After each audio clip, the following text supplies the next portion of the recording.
First of all, Pakistan is not following Islam. Are you joking? I'm saying not Pakistan, we have 90% Muslim. Muslim means follow Islam. But Muslim, what Muslim? What Muslim? I remember 15 years ago, it's not today and I heard it's worse. 15 years ago I remember going to a wedding in Pakistan. A wedding where men and women were mixing freely.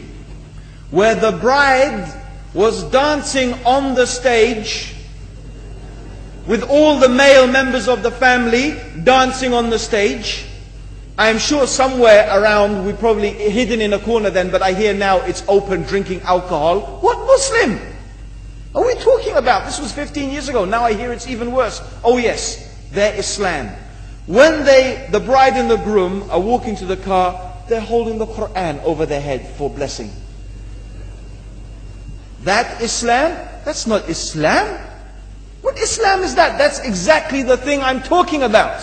That's why Muslims are in such a mess. Because of this nonsense, this hypocrisy, actually they are insulting the Quran by doing that. Amongst all of this haram, they think that the Quran, holding it over their head, is going to bless them because they're holding it. What is that? Where did they get this from? So, I don't know what we're talking about. In fact, this is the problem. You see, the Muslim world itself is so far from Islam. So many you find here in India. Well, I know it's not a Muslim country, but there are lots of Muslims here. But I don't know what sort of Muslim. Most of them go to the dargah and they call upon some dead person in the grave, and they think that by talking to a dead person they're going to have their needs fulfilled. What's the difference between that and worshipping an idol? There's no difference, believe me. It's shirk. I've seen it myself with my own eyes. I'm praying in the masjid, the adhan goes, the people are praying in the masjid, and the people in the dargah are not coming to the mosque to pray. They're still going around the dargah and making all their whatever the things they do. What's that? That's not Islam. You go to many countries, you find Pakistan, you want to see Islam in Pakistan. You know, in England, in every street corner we have a pub. You know what's a pub? You know what's a pub? Like a bar, you know, a place where you sit and drink alcohol. Yeah? Yes? In Pakistan, believe me, they have something worse than that. Yes, worse. On every street they have a picture of a palm.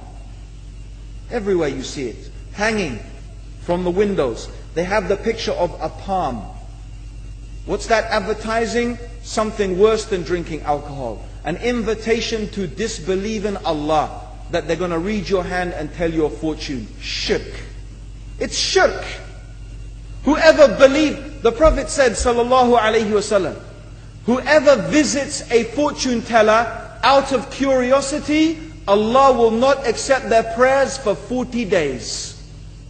Whoever believes in the fortune teller has disbelieved in Allah and His Messenger. That includes, by the way, horoscopes. Yet and you see in Pakistan a picture everywhere of a hand. Worse than a pub. Worse than a pub. It is better to drink alcohol than make shirk with Allah. Yes. So this is the Muslim countries. You will not find one except they are not doing magic and shirk and kufr, or except maybe one or two you will find. So this is the state of the Muslims. So no wonder we're in the confusion and the chaos. So these are not good examples. And this is really, in fact, the very reason that I'm saying why we are in such a big mess.